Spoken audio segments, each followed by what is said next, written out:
Way before he became Haddonfield's boogeyman, Michael Myers seemed just like another ordinary boy growing up, but unknown to those around him, there was a darkness lurking behind those eyes. A darkness that was finally unleashed, untamable and unstoppable. October 31st, 1963. On Halloween night, a 6-year-old Michael Myers was left alone with his sister Judith, but she had other things on her mind other than babysitting, like making out with her boyfriend. Meanwhile, Michael, wearing a clown costume, spied on the pair from the outside, and after Judith's boyfriend left, Michael entered her room, brandishing a knife which he repeatedly stabbed her with. After this unprovoked attack, Michael walked out into his front yard just as his parents arrived. His confused father removed the mask, only to reveal an unemotional Michael staring straight ahead. And so today together we embark on this small child's journey to become one of the most brutal and evil characters in movie history. In this video, I'll be taking you through the dark and twisted path of Michael Myers, otherwise known as The Shape. Now we'll only be following what is known as the 2018 timeline, starting from the original 1978 film, followed by the 2018 film Halloween Kills, and finally Halloween Ends. Now if you're a little confused about Halloween's many timelines, then I don't blame you, so I've asked my friend and horror expert Zach from CZ's World to help break this down. The Halloween timeline can be confusing for a lot of casual audiences because there's so many different branches, each representing an alternate reality and alternate version of events. To help visualize this, I like to lay out the timeline as if it were a train map, which I refer to as the Halloween Express. Most transit systems have a Union Station or Joint Station. In the case of the Halloween Express, that is the 1978 original. From there are a few different routes to choose from, starting with the original timeline, which consists of Rick's Halloween 2, Halloween 4, Halloween 5, and Curse of Michael Myers, which is Halloween 6. However, if you're not interested in Michael Myers being part of a cult, you can opt to go down the 20-year timeline route. This will also start at the original Halloween and go through Halloween 2, but that's where you'll take a transfer, which leads you to 1998's Halloween H20 20 years later, or as I call it, H2O, and finally Halloween Resurrection. If you're interested in seeing the best and worst of the franchise, the 20-year timeline route is for you. However, you may not be a fan of the idea of Michael Myers being Laurie Strode's brother, which was introduced in Rick's Halloween 2. The 40-year timeline route avoids that plot point by going directly from Halloween 1 to Halloween 2018, which is followed by Halloween Kills and Halloween Ends. This timeline is probably best for Jamie Lee Curtis fans. There are also 3 Halloween films that aren't connected to the original at all. Halloween 3, Season of the Witch, is a spin-off in which the original is only a movie. In 2007, Rob Zombie remade the original Halloween, and in 2009 he followed that up with an original sequel. And that basically paints the picture of the Halloween Express. After this video, feel free to check out my playlist going more in depth on the timelines of many Halloween characters. And the link to the playlist is linked down below. Now let's pick up from where we left off, 1963. Straight after killing his sister, Michael was swept away to Smith's Grove Sanitarium, and the mystery of his motivation caught the attention and curiosity of Dr. Samuel Loomis. Michael became his patient, and during years of sessions, Loomis concluded that Michael was the embodiment of evil. After Loomis's death, his student Dr. Ranbir Sartain took over Michael's case. But we'll look into him much later on in the video. October 30th, 1978. We now journey forward 15 years to Loomis and Nurse Marion Chambers driving to Smith's Grove to transport Michael to court. But on their arrival, they found the inmate had gotten loose, and when Loomis goes to investigate, the boogeyman himself attacked Marion through the car window. But she did manage to escape, leaving Michael to drive himself away. Now, one of the biggest mysteries in this entire movie is how the hell did Michael learn to drive? Now, for God's sakes, he can't drive a car. He was doing very well last night. The reason given in the novelization is that Michael learned by watching Loomis drive, being his passenger for numerous hearings over the years. Anywho, on his way back to Haddonfield, Michael came across a mechanic who he killed before stealing his overalls. October 31st, 1978. Once back in Haddonfield at some point, he went to the cemetery and stole his sister's tombstone, with some very theatrical plans in mind. It was around this time of stealing the tombstone that Michael also broke into a hardware store to steal a mask. This now iconic mask was originally a Captain Kirk one, purchased for around $2 by Tommy Lee Wallace. It was then modified, with the eyebrows and sideburns being stripped off, the face was painted a flat white, and the eyes were reshaped with some scissors, and the result was absolutely terrifying due to its blank and expressionless face. And what's funny about it is that Shatner had no idea it was his face that was used for the film, only finding out much later during an interview, but he was a mighty good sport about it, taking it as a huge honour. With his outfit now complete, Michael went to his now abandoned family home to hide, and this is where he saw Laurie Strode for the very first time, popping over to drop some keys as her father was going to show the house to some potential buyers. Michael followed Laurie to school, and he even stared at her from across the field, but conveniently disappeared when she took a double take, going down as one of the most iconic scenes in cinema history. Now, there's no reason given why Michael is so obsessed with Laurie, which only makes it so much more sinister. Halloween 2 did try to reason a motive by explaining that they were siblings. However, as explained earlier, the film no longer exists in this timeline, all because in the 2018 film, Laurie's granddaughter says this. That's just a bit that some people made up to make him feel better, I think. But I promise we will discuss this more. After school, he continued stalking Laurie, as well as her friends, including Annie. As he pursues Annie babysitting, the Wallace's dog barks, and this results in the poor pooch biting the dust, suffering perhaps the most unfair death in the entire franchise. Now, with the dog out of the picture, Michael hides in Annie's car and kills her right there. But he doesn't leave her there, taking her lifeless body inside of the house, which young Tommy Doyle spots from the window in his living room. But alas, Laurie doesn't believe that he just saw the boogeyman. But don't worry, Tommy, she'll regret that soon enough. Meanwhile, her other friend Linda arrives at the Wallace's house with her boyfriend Bob, and taking the opportunity of a seemingly empty house, they decide to venture upstairs to get better acquainted.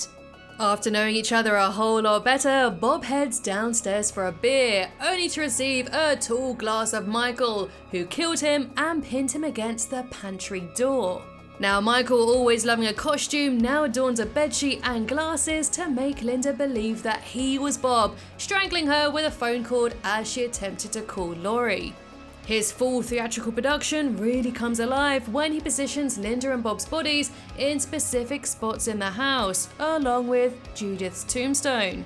Now every showman needs an audience, and here's was Laurie Strode, who arrives to check in on Annie, and she is welcomed with a slash on the arm. She does quickly escape back to the Doyles, but despite having the speed of a snail, Michael catches up with her and made his way into the house. Crafty Laurie manages to grab a knitting needle and stabs him, which does leave him unconscious for a short while. When he comes to, he ascends up the stairs to find Laurie hiding in a closet, and this time she manages to stab him in the eye and the ribs with a coat hanger.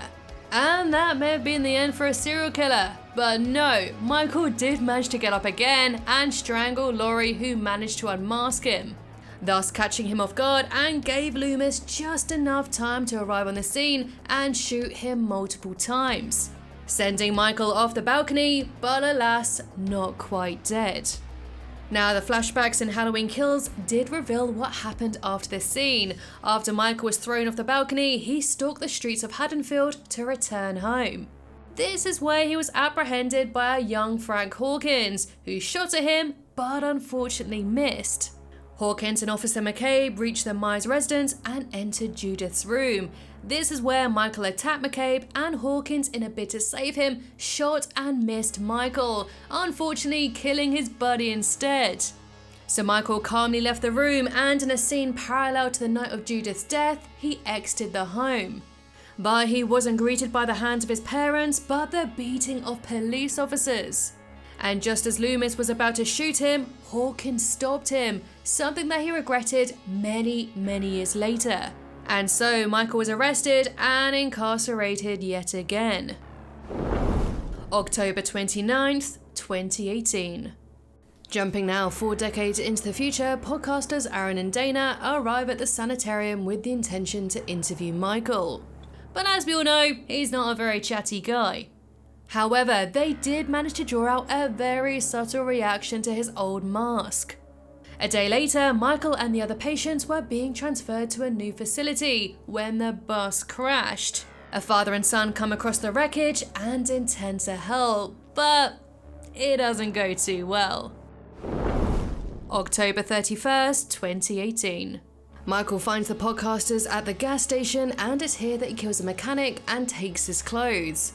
He then proceeds to kill Dana and Aaron in the girls' bathroom, and after this, Michael recovers his old mask from their car before returning back home to Haddonfield. Once there, he wandered the streets and into a random house where he violently murdered a lady with a hammer. It seems that all those years of confinement made Michael's bloodlust only rise and boil, bubbling over and brewing him into a brutal killer. He repeated this to another woman before arriving at a house looked after by Vicky, who was babysitting a kid named Julian. Julian saw Michael in the shadows, so asked Vicky to check out his room, and oh boy, she found him in the closet and became another one of his victims. He then killed her boyfriend Dave, who he pinned to the wall in a homage to Bob's death in the first movie. Michael's next victim, a guy called Oscar, who had just been rejected by Allison. Oscar's death was a gruesome scene to behold, which Allison did when she went back to check on him, and this is where Michael saw Laurie Strode's granddaughter for the very first time. Allison screamed for help, and Hawkins and Sartain arrived at the house where she was being calmed down by various neighbours, and together they found Michael, and Hawkins saw the chance to do what he couldn't do all those years ago. But before he could, Sartain revealed his obsession with Michael before stabbing Hawkins. And now unconscious and unmasked Michael rode in the car alongside Allison with Sartain at the wheel, with the intention to drive to Laurie's house. Michael woke and attacked his psychiatrist, all the while Allison escaped and ran into the woods. Michael crushed Sartain's head and later killed 2 more officers who guarded Laurie's house. He took the police car and drove to Laurie's home himself. Now it seems at this point that Michael was still very much into his gory theatrics, arranging the bodies of the deceased inside their car. And when Allison's dad Ray came out of the house to check on them, Michael killed him too. And so came the moment that Laurie had been waiting for 40 years. Michael was back to finish her off. So she hid her daughter Karen in the basement while Michael attacked Laurie through the front door. Laurie was holding a rifle and fired it, saying goodbye to 2 of Michael's fingers, so left with 1 mangled hand, he opened the door. They crossed paths upstairs where Michael stabbed her in the stomach and threw her off the balcony, mirroring what happened to him in the very first movie. Michael then went into the kitchen and moved the counter, which was the secret door to the basement.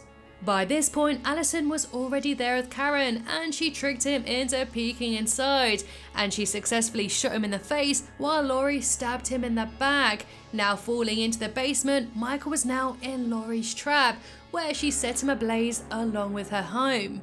And for a brief blissful moment, the Strode women thought they'd finally conquered the Boogeyman, until they heard the sirens of the fire engines. Oh, let it burn! Halloween Kills. Because Halloween night lasts for ages in this franchise, Halloween Kills picked up immediately after the events of the first film. So how did Michael survive? Well, as it turns out, he hid in a metal closet that he found in the basement, and he was eventually found by 2 firefighters. And how did he thank them? Well, he gave them both a can of whoop-ass before exiting the burning building like a badass, wiping out any firefighter he sees. Meanwhile, a mob was being formed by Tommy Doyle along with Lonnie Elam, Lindsay Wallace and Marianne Chambers, all with the agenda to kill Michael. Michael then arrives at a park where he's observing a group of really annoying kids. The masks that they were wearing earlier, the pumpkin, the witch and the skull, all reference Halloween 3. You know, the ones that turn your head into mush. Anyway, if you think that Halloween 3 is super underrated, then let me know in the comments. Marion, Lindsay, Vanessa and Marcus found the group, and Lindsay warned them of Michael, but she wasn't taken too seriously until they saw him brandishing the bloody mask of their friends. Once again, in a parallel of the first movie, Michael attacked Marion, but this time he succeeded. Vanessa escaped and Marcus tried to choke him, but Michael stabbed him in the eye that killed him pretty instantly. Vanessa fired at the car and missed, so Michael kicked the door of the car, hit her, and she shot herself. And this is perhaps the dumbest death in the entire franchise.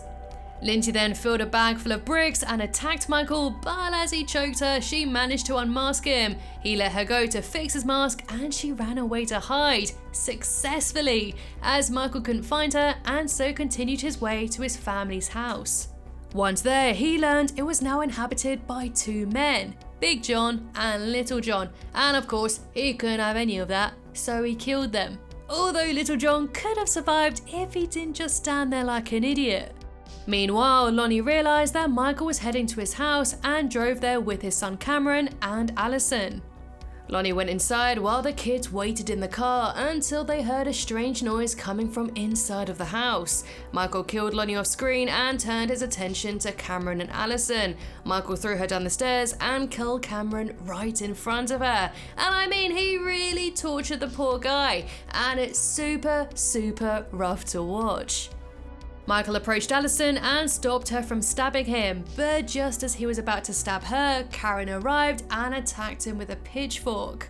This gave her just enough time to unmask him and lure him to the Haddonfield mob, who all proceeded to hit, stab and shoot Michael all at once, with Karen finally stabbing him in the back of the neck. Plot twist though, Michael did survive, getting back onto his feet to kill everyone around him, including Tommy Doyle. Believing Michael was dead, Karen went upstairs to Judith's room to look out of the window like a young Michael used to, but Michael came up from behind and killed her. Side note, I have no idea why she decided to do this. It was such an odd choice, but whatever. It's also during this film while Laurie is in hospital that we learn Michael technically doesn't care about Laurie at all. It was purely coincidental they ended up in her yard in the 2018 movie. There's no explanation and Michael is simply just a killing machine.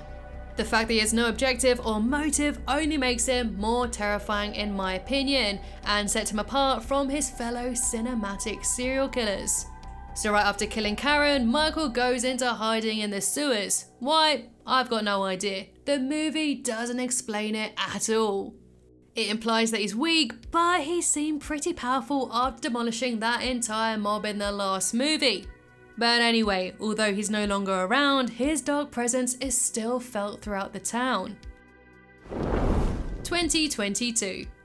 During the film, Laurie says it's been 4 years since that long Halloween night, and the film picks up just before Halloween. Laurie has done her best to heal and move on and now lives with her granddaughter Allison, although she does know he's still out there, somewhere waiting. But let's forget about Laurie for a moment because that's exactly what the film does. A huge part of the film centers on a young man called Corey, who in 2018 on Halloween night accidentally killed a boy he was babysitting. As such, he is now the town's social pariah. One of a few who doesn't judge him is Allison, who takes quite a fancy to him. When Corey is beaten up by some kids and tossed over a bridge, he is then dragged into the sewers. When he finally comes to and tries to escape, Michael snatches him by the neck and tries to choke him. And as Michael stares into Corey's eyes, it seems to imply that he can see Corey's trauma and lets him go. Now it's super unclear if Michael transferred some of his evil into Corey at this moment. I say this because the very next day when Corey sees Allison, Laurie swore that he had Michael's eyes. Michael's eyes in Corey. Anyway, later on, Corey leads a cop who is an ex of Allison's straight into Michael's sewer like human bait. And working together with Corey, Michael stabs the cop, which gives him some kind of weird orgasm. And after this whole debacle, Michael follows Corey back to Laurie's house, but just stands there on her lawn, rather than doing anything notable. After this, the two of them form some kind of weird double act, embarking on a big killing spree. Corey kills a doctor that Allison works under, while Michael takes care of an annoying nurse with a knife. Later on, Corey goes back to Michael's sewer, only this time to have a wrestle on the floor, and he takes Michael's mask. And how he overpowered the shape, I've got no idea. In my opinion, it's super silly. Anyway, while donning Michael's mask, Corey sets out on his own killing spree, killing a bunch of people in super brutal ways. His next target is Laurie, heading off to finish the job that Michael couldn't. But ever the smarty pants, Laurie is waiting for him and fires a few bullets into him, and he topples over the banister. But Corey, he's not dead yet. He slices his own neck so Allison would believe that Laurie killed her boyfriend. Ultimately, this was completely pointless and went absolutely nowhere. Anyway, it turns out that Michael came back to Laurie's house after all. Now, it could have been that he wanted to retrieve his mask, or it could have been that he wanted to be the one to kill Laurie. Either way, he snapped Corey's neck, killing him for good. Now finally, we come to the scene that this entire new trilogy has been building up to. Michael vs. Laurie. The final fight, the ultimatum, the one we have all been waiting for. And this scene is so great that it almost makes up for the more questionable stuff that happened before it. The two duke it out in the kitchen and Laurie manages to pin him down using knives as well as the freaking fridge. Unable to move, she slices his throat, but despite bleeding out heavily, he manages to rip one hand free and chokes Laurie. He almost kills her too until a last-minute assist from Allison, who frees her grandmother. And to finish him off, Laurie slices Michael's wrist and kills him for good. So with the cops and the entire town, they parade a lifeless Michael to the scrapyard. It's here where Laurie pushes his body into the metal grinder and he's swallowed up by the rotating jaws. The only thing that's left of Michael is his soiled, burnt mask, which is commemorated in the final shot of the movie. So there we have it. That is the entire timeline of Michael Myers. Do you think we've seen the last of him? And do you think there will be another movie? Let me know in the comments below.